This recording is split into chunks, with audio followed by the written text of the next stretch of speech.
बिस्मिल्लाहिर्रहमानिर्रहीम अस्सलाम वालेकुम। कमर मेकन एक नई वीडियो के साथ आपसे मुखातिब हूँ।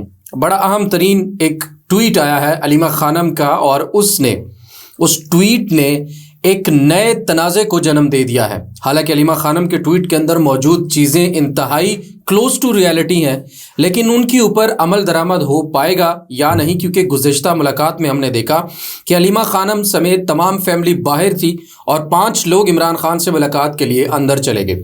इसके ऊपर डिफरेंट पॉइंट ऑफ व्यू लोगों का पार्टी के अंदर से बाहर से सब कुछ सामने आया, लेकिन इस ट्वीट के बाद हालात किस तरफ जाएंगे ये आपके सामने रखूंगा।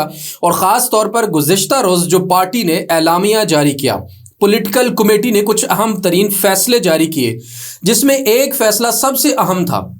वो था कि इमरान खान से मुलाकात के बाद कोई मीडिया के ऊपर बात नहीं करेगा। पॉलिटिकल कमेटी जो है पार्टी की, उसके अंदर मामला आएगा, वहां पर तहरीरी गुजारिशात आएंगी और फिर सेंट्रल जो इंफॉर्मेशन सेक्रेटरी हैं वो अवाम तक वो तमाम मालूमात पहुंचाएंगे।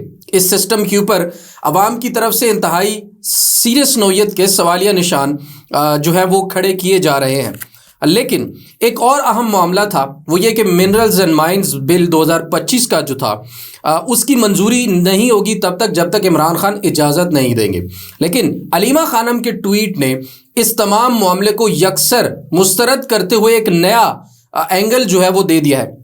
ट्वीट के अंदर उन्होंने क्या चीज़ें लिखी हैं पहले तो आपके सामने वो रख दूं, और उसके बाद बताऊंगा कि इस वक्त अवामी राय जो है वो किस तरह तेज़ी से बदलती हुई नज़र आ रही है। उन्होंने कहा कि मेरे भाई को तकरीबन 2 साल से ज़ायद वक्त हो गया है गैर कानूनी तौर पर कैद रखा गया है और अपने 2 बुनियादी और कानूनी मुतालबात से महरूम है। ना उन तक किताबें पहुंच रही हैं और ना उनकी हफ्तावार अपने बेटों से मुलाकात यानी फ़ोन कॉल जो होती है वो करवाई जा रही है। अदालतें बेबस हैं। उन्होंने तमाम तर चीज़ें वो लिखी हैं कि गुज़िश्ता 5 माह में अपनी पार्टी के मेंबरों तक जो रसाई है वो भी महदूद है। उसके बाद उन्होंने इस्लामाबाद हाई कोर्ट का जिक्र किया कि किस तरह से फहरिस्तें चल रही थीं और तमाम तर चीज़ें, लेकिन उन्होंने फिर कहा कि आहिस्ता आहिस्ता इमरान खान को इन तमाम मामलात से अलग कर दिया गया और वही लोग जाकर मिलते हैं जिनको उन यानी कि ताकतवर हलकों या एस्टैब्लिशमेंट की मर्ज़ी के लोग जो हैं वो सिर्फ जाकर मिल सकते हैं, बाकी नहीं मिल सकते। 2 अहम तरीन जो तजावीज़ हैं या मुतालबात उनको कह लें वो उन्होंने सामने रखे हैं और वो बड़े अहम नौयत के हैं। उन्होंने कहा है कि तमाम पार्टी मेंबरान को इमरान खान से यकजहती करने की दरख्वास्त करती हूँ। दूसरा, अब जो मुतालबात हैं वो आपके सामने रखता हूँ। उन्होंने कहा कि जो भी शख्स इस फहरिस्त में शामिल नहीं जिसको इमरान खान ने मंजूर नहीं किया या इजाज़त नहीं दी, वो फहरिस्त के बगैर अगर कोई भी अडयाला जेल के अंदर मिलने के लिए जाए तो उसे मना कर देना चाहिए और किसी भी लिस्ट को फॉलो नहीं किया जाना चाहिए। सिर्फ उस लिस्ट को फॉलो करें जिसकी इजाज़त इमरान खान ने दी है, यानी कि फैमिली वगैरह या वो लोग जिनके इमरान खान मिलना चाहते हैं सिर्फ वो मिले, बाकी ना मिले। फिर उन्होंने कहा कि केपी गवर्नमेंट के लिए तमाम अहम फैसलों को उस वक्त तक के लिए मुलतवी कर देना चाहिए जब तक इमरान खान को रिहा नहीं कर दिया जाता। जबकि गुज़िश्ता एलामिया के अंदर कहा गया कि इमरान खान की मंजूरी होगी तो ये बिल पास होगा वरना नहीं होगा। लेकिन अब अलीमा खानम ये कह रही हैं कि तमाम तर मामलात अहम तरीन नौयत के जो हैं वो मुलतवी कर देने चाहिए तब तक जब तक इमरान खान की रिहाई नहीं होती। सिर्फ मंजूरी तक उन्होंने बात नहीं की। अब तो रसाई का मामला भी जो है वो सीरियस नौयत का हो चुका है, रसाई भी इमरान खान तक नहीं मिल रही।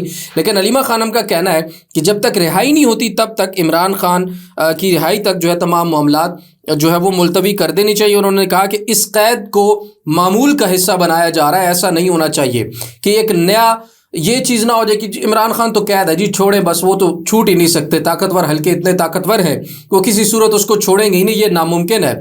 ये लोगों के जहन में बिठाने की कोशिश की जा रही है।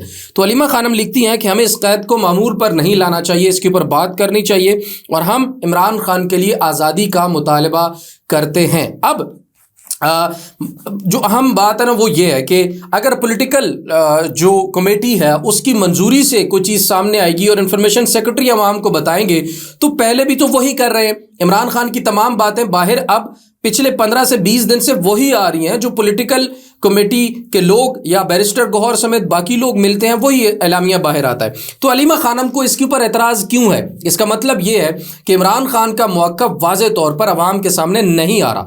तो अलीमा खानम ने कहा है कि उन तमाम लोगों को मुलाकात नहीं करनी चाहिए जिनकी मंजूरी इमरान खान ने नहीं दी हो, यानी कि जो लोग मुलाकात के लिए जाते हैं वहाँ पर गेट के ऊपर जाकर लिस्टें तब्दील हो जाती हैं और ये कहा जाता है कि चलो जी कोई तो इमरान खान से मिले। तो भाई आप एक मौक़िफ़ इख्तियार करें कि इमरान खान को उसका कानूनी और आईनी हक अगर नहीं दिया जाएगा तो फिर कोई भी उनसे नहीं मिलेगा, तो फिर प्रेशर डेवलप होगा और फिर उन लोगों की मुलाकात करवानी पड़ेगी जिन लोगों की मुलाकात इस वक्त नहीं करवाई जा रही मुख्तलिफ वजूहात की बिना पर। और अब एक और बात आपके सामने रख दूँ, ये जो अवाम है ना उसका, तहरीक इंसाफ के वोटर्स का, सपोर्टर का क़यादत के ऊपर इतने लंबे अरसे से 2 साल होने वाले हैं, एतमाद जो है वो मुतज़लज़ल, सिर्फ मुतज़लज़ल ही नहीं कहूँगा, कम होता जा रहा है। तो इस सूरत में उसको रीगेन करने के लिए, उसको बहाल करने के लिए इस वक्त जो है वो एक ही शख्सियत है, अगर उनको ये ज़िम्मेदारी सौंपी जाए कि मुलाकात के बाद वही अवाम के सामने इमरान खान का मौक़िफ़ रखे तो काबिल कबूल होगा, और वो है अलीमा खानम। अब किसी और पर अवाम एतबाद करती हुई नज़र नहीं आ रही, और कोई भी ऐसा शख्स जो जेल से बाहर आकर कहे कि जी इमरान खान ने ऐसा कहा और अवाम मान ले, ये मेरे ख्याल में अब मुमकिन नहीं है। ये ज़िम्मेदारी बखूबी अलीमा खानम ही निभा सकती हैं और उन्हीं के ज़िम्मे ये तमाम मामलात भी होने चाहिए। तो ये था मामला अलीमा खानम के ट्वीट का, और गुज़श्ता रोज़ जो एलामिया पॉलिटिकल कमेटी ने जारी किया है उससे जो मुतज़ाद चीज़ें थीं वो आपके सामने रखी हैं। अब एक मामला और बड़ा अहम है बलूचिस्तान का। मैंने पिछले कुछ वीलॉग्स में बलूचिस्तान के हालात का जिक्र किया था, कुछ मज़ीद डिटेल्स आपके सामने ज़रूर रखूँगा। बलूचिस्तान से मौसूल हो रही हैं, 15वां रोज़ आज हो चुका है। अख्तर जान मेंगल के जो धरना है लखपास के पास वो इस वक्त भी जारी है। 15वें रोज़ में ये धरना दाखिल हो चुका है, और कल नमाज जुमा भी वहीं धरने में ही अदा की गई। 15 रोज़ से तमाम तर एक्टिविटी जो है वो धरने के अंदर ही की जा रही है। अब धरने के जो शुरका हैं उन्होंने बलोच यकजहती कमेटी BYC शायद है, बलोच यकजहती कमेटी जो है उनके मरकज़ी रहनुमाओं और BNP के गिरफ्तार शुदा कारकुनान की रिहाई तक मुतालबात जो हैं वो रखे हैं कि उनकी रिहाई तक ये धरना जारी रहेगा, किसी सूरत भी ख़त्म नहीं किया जाएगा, और तमाम तर मुतालबात की मंजूरी तक जो जद्दोजहद है वो जारी रहेगी। अब बलूचिस्तान के मामले के ऊपर कोई बात इसलिए नहीं कर रहा कि एक फेक प्रोपोगेंडा फैलाया जा रहा है वो इस तरह से कि बलूचिस्तान में सब कुछ ठीक है।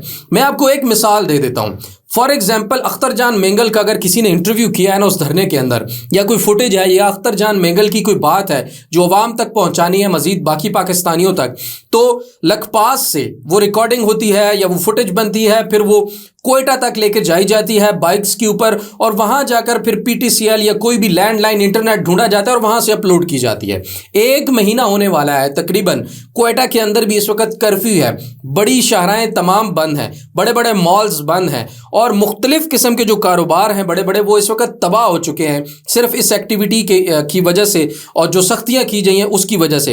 एक्टिविटी की वजह नहीं है, बेसिकली जो इंतज़ामिया की नाअहलियाँ हैं उसके ख़िलाफ़ ये लोग जो एहतजाज कर रहे हैं, इंतज़ामिया ने तमाम उस मामले को रोकने के लिए ताकि आवाज़ बाहर ना जा सके, इस वक्त वहाँ पर ये जो सिचुएशन है वो क्रिएट करके रखी हुई है। इंटरनेट बंद है, मुख्तलिफ इलाकों में बिजली जो है वो बंद है, और बलूचिस्तान के मुख्तलिफ इलाकों में, कोयटा में पुलिस के ऊपर एक हमला हुआ, उसकी फुटेज हम साथ लगा देंगे, वो आप देखिएगा। गुज़श्ता रात कोयटा की जो पुलिस की गाड़ी थी उसके ऊपर लोगों ने हमला किया, दहशतगर्द मैं ज़रूर उनको कहूँगा, उन्होंने हमला किया, पुलिस वालों को शहीद किया। इस तरह के वाक़यात जो हैं वहाँ पर हो रहे हैं, और सिक्योरिटी की इंतहाई नाकिस कंडीशन और सूरत हाल है। लेकिन अख्तर जान मेंगल का जो धरना है बलोच यकजहती कमेटी की जो तमाम रहनुमा है उनकी रिहाई तक उन्होंने कहा है कि ये मुतालबात की मंजूरी तक जारी रहेगा। बलूचिस्तान के बाद एक मामला कश्मीर में भी अब दोबारा से सर उठाने लगा है। कश्मीर एक्शन कमेटी की मीटिंग हुई है, और उस मीटिंग के बाद ये फैसला किया गया है, क्योंकि ये फैसला करने की कुछ वजूहात है। कुछ लोगों को अगवा किया गया है, ख़ास तौर पर पहुँच के जो ताजरान के सदर हैं ताजिर कमेटी के सरदार शब्बीर, उनके बेटे हाफिज़ तलहा शब्बीर को जो है वो गिरफ़्तार किया गया है। गिरफ़्तार इस तरह से किया गया है कि वो अपने किसी अजीज़ के घर रावलपिंडी में आए हुए थे दाखिले के सिलसिले में। 17 साल उस लड़के की उम्र है और उसको गायब कर दिया गया है। खन्ना पुल के पास जगह है, वहाँ से अगवा किया गया और गायब कर दिया गया। अब ये जो है मामलात वो बड़े हैरान कुन है और इसके साथ साथ इतलात ये भी मौसूल हो रही है कि कुछ और लोगों को भी वहाँ से अगवा किया गया है। छोटे मोटे एहतजाज जो है वो तो हमें देखने को मिले कश्मीर के अंदर, लेकिन अब ये जो मीटिंग हुई है कश्मीर एक्शन कमेटी की, इस मीटिंग के बाद ये डिसाइड किया गया है कश्मीर के अंदर कि कश्मीर एक्शन कमेटी दोबारा से पूरे कश्मीर के अंदर एहतजाज का ऐलान करने जा रही है और उस एहतजाज के नतीजे में पाकिस्तान और कश्मीर वगैरह के जो तमाम रास्ते हैं, यानी कि कश्मीर के अंदर एंटर होने के जो रास्ते हैं, एंट्री और एग्जिट पॉइंट्स, वो तमाम जो है वो ब्लॉक किए जाएंगे। उन्होंने ऐलान किया है कि पूरे कश्मीर में एहतजाज करेंगे और उन तमाम रास्तों को हम बंद कर देंगे अगर आप हमारे मुतालबात नहीं मानेंगे। और वो कहते हैं कि तमाम जो लोग अगवा किए गए हैं उनको रिहा किया जाए और ख़ास तौर पे हाफिज़ तलहा शब्बीर जो है उनकी जो अगवा के बाद अब ये मामलात सामने आ रहे हैं कि ये मामला भी इंतहाई शिद्दत इख्तियार करता जा रहा है। और मैं आपको यहाँ पर एक चीज़ बताऊँ, बलूचिस्तान की भी जैसे मैंने बात की और कश्मीर की भी मैंने आपके सामने सूरत हाल रखी है, ये बड़ी तशवीशनाक है। ये तमाम तर सूरत हाल जो है वो झूठा बयानिया, झूठा प्रोपोगेंडा करने से हल नहीं होगी। मुल्क के अंदर नहरें निकालने से, हालांकि उसकी बहुत मुखालफत है, लोगों का हक मारने से नहीं होगी। बड़े बड़े ज़राअत के बागात लगाने से, मिनरल माइंस पर कब्जा करने से किसी तरह से भी हल नहीं होगी। आप इस तरक्की को जितना मर्जी पोर्ट्रे करें मसनूई तौर पर, ये इस तरह से मुल्क के हालात ठीक नहीं होंगे। मुल्क के हालात किस तरह से ठीक होंगे उसका सिर्फ वाहिद एक ही तरीका है और वो तरीका है अवामी मैंडेट को मानना। अवाम ने जिसको मैंडेट दिया है, अवाम ने जो फैसला किया है, उस फैसले के मुताबिक, आईनी और कानूनी तरीक़ाकार के मुताबिक, दायरा इख्तियार के मुताबिक अगर मुल्क को आगे चलाया जाएगा तो तभी ये तरक्की जो है, तभी ये प्रोजेक्ट्स जो है, तभी ये जो जितने भी किए जा रहे हैं मुआहदे और जितनी भी चीज़ें होंगी फिर उसको अवाम जो है एक्सेप्ट करेगी। क्योंकि पहली ईंट जो है ना वो सीधी करनी पड़ेगी इस दीवार की, इस बिल्डिंग की, और जो तामीर करते हुए गलतियां हो रही हैं वो सारी की सारी दुरुस्त करनी पड़ेंगी।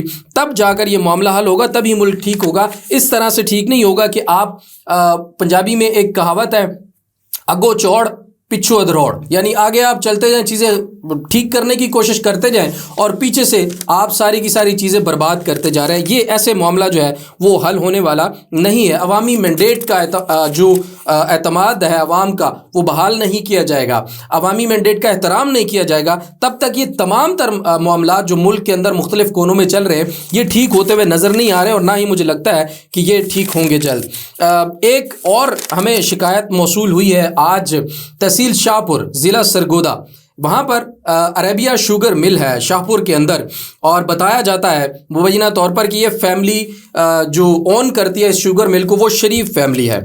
और अब देखिए कि गन्ने का मैंने कल भी एक वीडियो बनाया था कि किसान को किस तरह से बर्बाद किया है पंजाब के अंदर। अब ये जो गन्ने की फसल कटी है ना सर्दियों में, वो कटने के बाद मिल ने पेमेंट करनी थी 72 घंटों के अंदर अंदर, लेकिन अब वहाँ से शिकायत ये मौसूल हो रही हैं कि वो पेमेंट्स नहीं की गई, वो पेमेंट अभी तक दबा कर रखी गई है। और आप देखें शरीफ फैमिली जो है वो बेलारूस में जाके मुआहदे कर रही है, वहाँ पर अपना पूरा ख़ानदानी ट्रिप जो है वो एंजॉय किए जा रहा है और उसको सरकारी और टैक्स के पैसे से वहाँ पर जो है वो मुआहदे और वो बहुत सारे अपनी जो है पब एडवर्टाइजमेंट और अपनी जो है वो वहाँ पर एक मार्केटिंग के लिए उसको इस्तेमाल किया जा रहा है। लेकिन देखिए पाकिस्तान के अंदर जो आपकी शुगर मिल है, जो आपसे मंसूब है कि ये शरीफ फैमिली की है, वहाँ पर पेमेंट्स जो है वो नहीं की जा रही। तो वहाँ के लोग, अब वहाँ के जो मकामी किसान हैं वो अब शहबाज शरीफ से और मरीम नवाज से ये इस्तदा कर रहे हैं कि भाई अवाम के पैसे दे दो। वो मिल जो है उसको कहें कि वो अवाम के पैसे दे दे, क्योंकि किसान बड़ी तकलीफ़ में इस वक्त। किसान को बाकी सरमायादार की तरह कोई ऐसा नहीं होता कि उसको हर चीज़ फ्री में मिल जाती है। इतनी महंगी खादें हैं, इतने महंगे पेस्टिसाइड्स हैं, इतनी महंगी जो है बाकी डीजल वगैरह का आप अंदाज़ा लगा लें, पेट्रोल प्राइस और डीजल प्राइस क्या है जिस पर तमाम ट्रैक्टर और ट्यूबवेल वगैरह चलते हैं। तो ये किसान ने जब अपनी फसल एक बेची, उसको नई फसल बोने के लिए, फ़ौरन पैसे चाहिए होते हैं और ये शुगर मिल जो है गन्ने की फसल जो काट कर दी गई है उन्हें, उसका पैसा दबा कर बैठी है और आगे फसल बीजने के लिए, बोने के लिए अब लोगों के पास पैसे नहीं है, वो तकलीफ़ में है। तो उनके पैसे जो हैं वो ज़रूर दिए जाएं और ये समझना चाहिए सरमायादारों को कि किसान किस हालत से गुजर रहा है। और पंजाब में सबसे बड़ा शोबा वो ज़राअत का है और ज़राअत का इस वक्त जो इंतहाई बुरा हाल है। तो ये तमाम तर चीज़ें आज के मालूमात थी, हमने कहा कि ज़रूर आपके सामने रखें। और जाते जाते आपसे दरख्वास्त है कि चैनल को ज़रूर सब्सक्राइब कीजिएगा, अपनी राय से हमें ज़रूर आगाह किया करें कि आपके जो फीडबैक होता है उससे हमें काफ़ी मदद मिलती है। अपना और अपने प्यारों का बहुत सारा ख्याल रखिए। अल्लाह ने के बाद।